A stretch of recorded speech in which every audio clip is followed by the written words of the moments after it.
মাহে রমজানের শুভেচ্ছা। তো প্রিয় দর্শক, আমার হাতে আপনারা যে ফলটি দেখতে পাচ্ছেন এটার নাম বেল। আপনারা কিন্তু খুবই পরিচিত একটি বেল। তো আমি বেলটা ফাটাবো আজকে। তো আমার প্রচুর গায়ে শক্তি, কারণ এই রোজা থেকেও যতটা শক্তি এই বেল থেকে পেয়েছি। কারণ বেলে রয়েছে প্রচুর পরিমাণে অ্যান্টিঅক্সিডেন্ট, এবং এই সারাদিন যে আপনারা রোজা ছিলেন, রোজা থাকার পরে যদি বেলের শরবত খান, খুব অল্প সময়ের মধ্যেই কিন্তু আপনারা হচ্ছে যে যতটুকু শক্তি সারাদিনে ক্ষয় হচ্ছে বা চলে যাচ্ছে, আপনারা খুব সহজেই রিচার্জ হতে পারেন। লাইক ব্যাটারি চার্জিং, খুব সহজেই রিচার্জ হওয়ার জন্য খুব দ্রুত সময়ের মধ্যে শরীরে পুষ্টি এবং শক্তি যোগাতে বেলের কিন্তু ভূমিকা অনেক রয়েছে। এবং সেই সাথে বেলে শুধুমাত্র এই শক্তি না, বেলে রয়েছে ভিটামিন বি, ভিটামিন এ এবং ভিটামিন সি।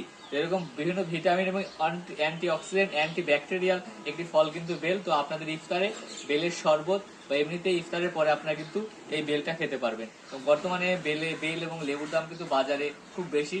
খুব অল্প জায়গায় বাড়ির পাশেই কিন্তু আপনারা বেলের গাছ লাগাতে পারেন। তো গাছের না চেয়ে 50 থেকে 100 টাকার মধ্যেই কিন্তু বেলের চারা পাওয়া যায়। তো এরকম ইন্টারেস্টিং ভিডিও পেতে আমাদের সাথে থাকুন। আর পবিত্র মাহে রমজানের আবার শুভেচ্ছা।